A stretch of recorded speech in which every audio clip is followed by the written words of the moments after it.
Olá, sejam todos bem-vindos. A aula de hoje é sobre mecanismos de escape de micro-organismos. Para que vocês entendam, os mecanismos de escape de micro-organismos, é importante a gente dar uma pincelada sobre a imunidade, sobre o nosso sistema imune, como é que ele funciona. Então, nós temos um sistema imune divididos aí em duas etapas, né?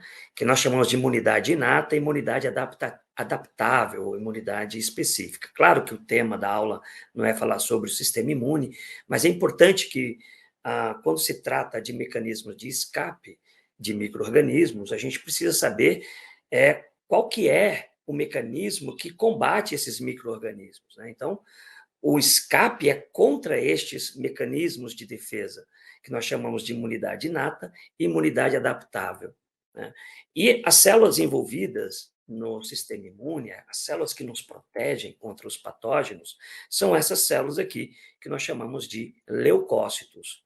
Todos os leucócitos possuem aquela organela extremamente importante, que se chama lisossomo. Só que a quantidade de lisossomo que essas organelas possuem é muito maior do que uma célula comum, né? Então, você olhando aqui essas células, elas têm um monte de granulozinhos, um monte de vesículas, né? Umas células têm mais, outras têm menos, mas essas células que têm um monte de granulozinhos são vesículas lisossômicas, né? Que são grânulos lisossômicos importantes na digestão de material que será fagocitado, que será combatido. Então, veja, estas células, elas possuem mecanismos de defesa extremamente sofisticados.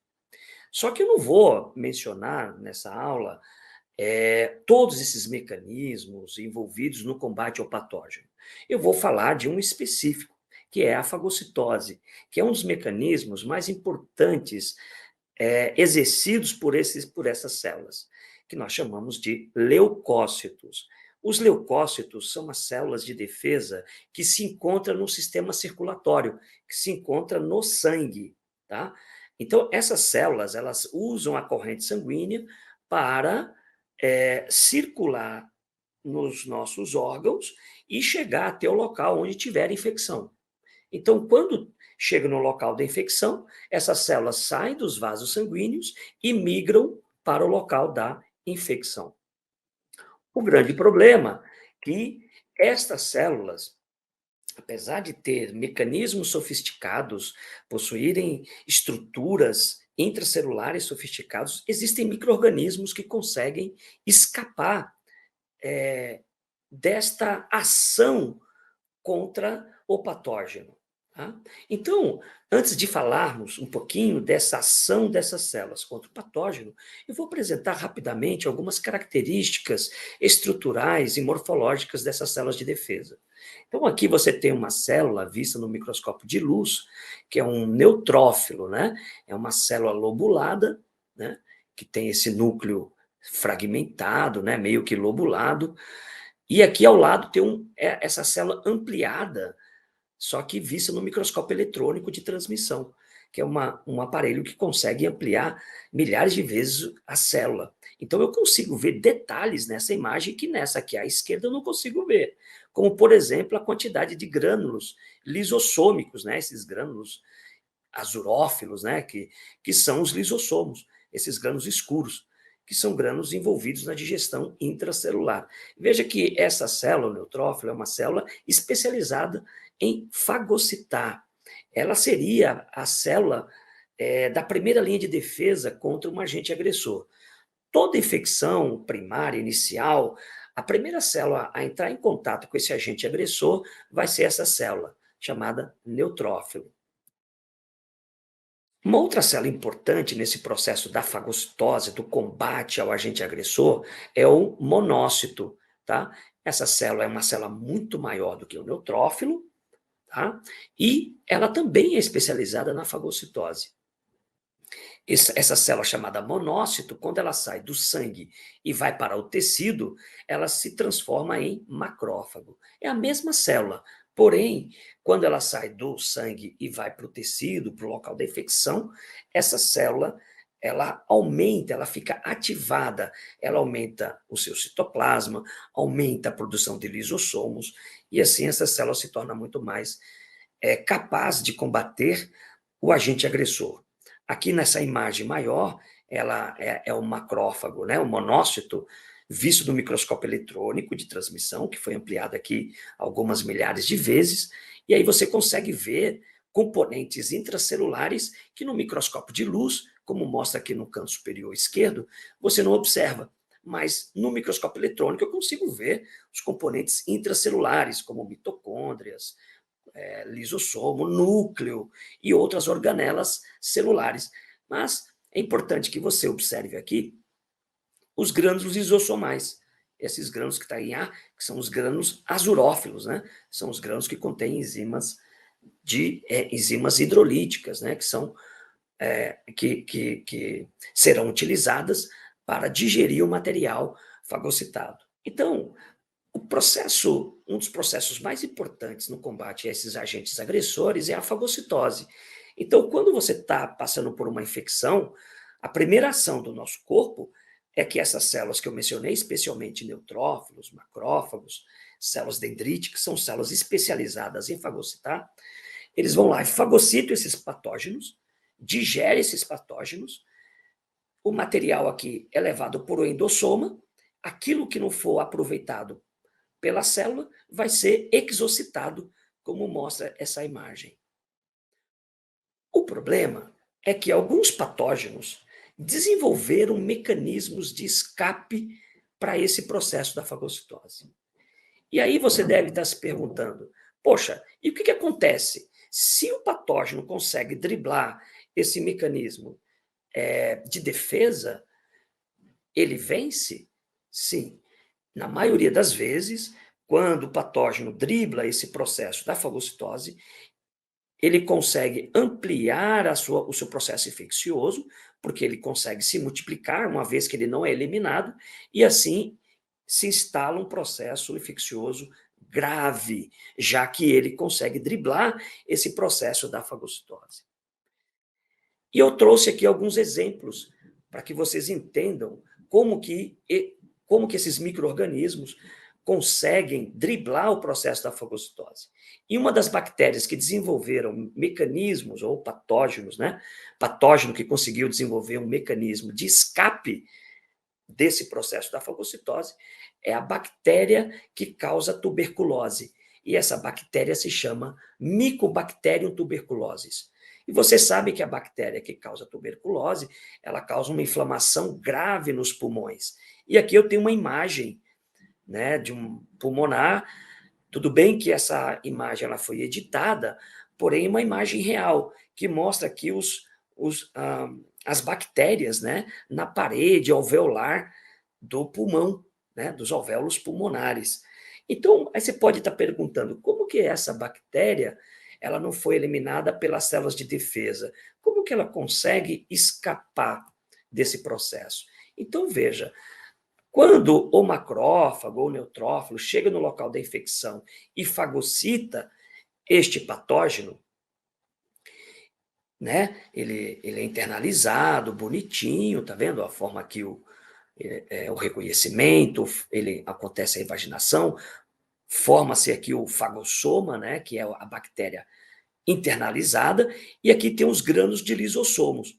Os lisossomos, eles não conseguem se fundir com o fagossoma para digerir a bactéria, porque essa bactéria secreta uma substância que impede que os lisossomos se fundem.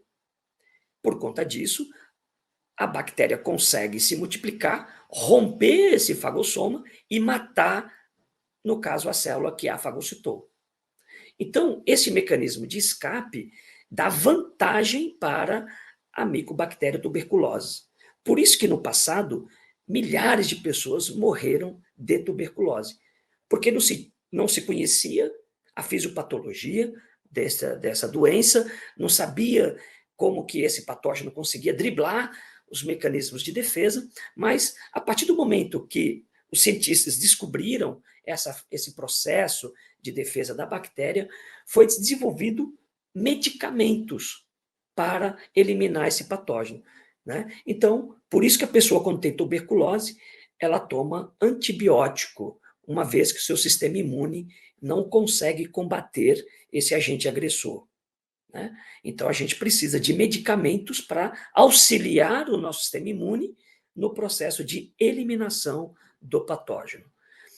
Além disso, né, já existe vacina que previne, né, que nos protege contra essa micobactéria tuberculose. A vacina, ela meio que ativa o nosso sistema imune, prepara o nosso sistema imune para quando o nosso corpo entrar em contato com o patógeno, o nosso sistema imune esteja preparado para reconhecer esse patógeno e eliminar esse patógeno.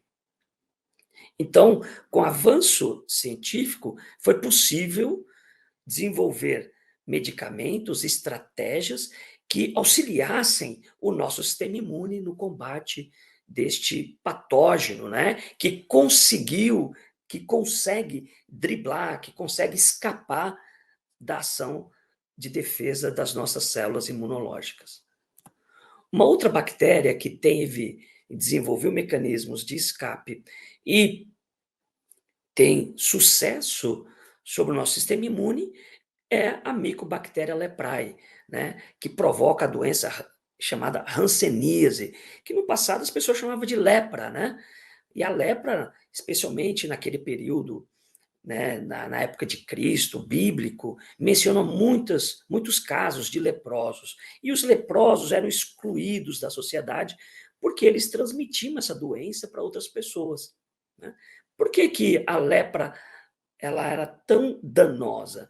Porque ela também desenvolveu um mecanismo, o patógeno que causa a doença, né, que é a Mycobacterium leprae, desenvolveu um mecanismo de escape contra a ação imunológica. Quando as células de defesa fagocitam o bacilo da hanseníase, esse bacilo ele secreta uma substância que envolve, né, reforça a sua parede celular, tornando essa parede extremamente resistente à ação das enzimas lisossômicas. Mesmo o fagossoma, os lisossomos se fundindo com o material fagocitado, essas enzimas não conseguem digerir e matar a Mycobacteria leprae. E nesse caso, se torna, como ela é resistente à ação dessas enzimas, essas bactérias se multiplicam, matam a célula fagocítica e aí ela consegue se propagar. Essas bactérias, elas atuam nas células do sistema nervoso periférico. Por isso que as pessoas pedem a sensibilidade. Então elas se cortam, não sente dor, porque essa bactéria destrói as terminações sensitivas do sistema nervoso periférico, né? Então nós perdemos o tato. A pessoa que tem hanseníase ou lepra, elas não sentem, não conseguem sentir os objetos. E mesmo quando elas sofrem cortes profundos, elas não percebem, não sentem dor, porque essa bactéria destrói todas as terminações nervosas, tornando assim o indivíduo insensível a esses fatores externos, né? Então veja que é uma doença extremamente letal, né? Mas hoje também, graças a Deus, existem medicamentos que controlam, né, que destroem essas bactérias, uma vez que o nosso sistema imune não consegue combater esse agente agressor, né? E, por fim, nós temos um outro patógeno, só que agora não é uma bactéria, é um protozoário, que se chama Trypanosoma cruzi. Ele está aqui, né, parece é um protozoário charmoso, né, mas ele é extremamente letal, né? É a doença do barbeiro, né? Essa doença é transmitida pela picada do barbeiro ou por a ingestão de fezes de barbeiro. Então, até saiu um surto aí aqui em São Paulo, em outros estados brasileiros, de pessoas infectadas por Trypanosoma cruzi por ingerir açaí, né? Por quê? Porque o barbeiro ele fica nessa região onde tem coqueiro, especialmente na Amazônia, e ele defeca ali junto com as suas fezes vão os tripanossoma, né, os protozoários. E quando a pessoa ingere, né, o açaí, se ele não for bem higienizado, né, com a polpa, se a polpa não for higienizada, se ela não for adequadamente processada, você pode se contaminar com este protozoário. Pois bem, esse protozoário, ele tem um ciclo muito complexo, mas o objetivo não é falar do ciclo do trepanossoma. O trepanossoma, ele tem um ciclo complexo, porém, ele conclui o seu ciclo nas células cardíacas. Por isso que também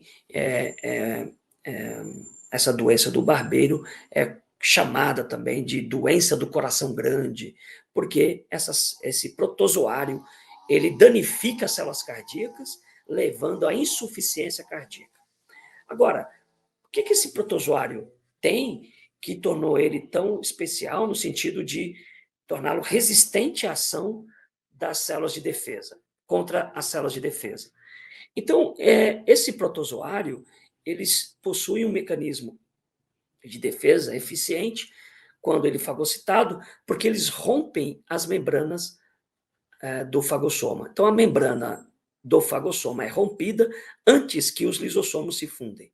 E, nesse caso, ele consegue ter um escape, se multiplicar e matar as células de defesa e, assim, ter sucesso dentro do nosso organismo. Então, veja que na natureza nós encontramos micro-organismos que conseguem escapar dos mecanismos de defesa das nossas células. Por mais eficientes que as nossas células imunológicas sejam, existem patógenos que conseguem escapar desses processos eficientes. Espero que tenham gostado e desejo a todos bons estudos.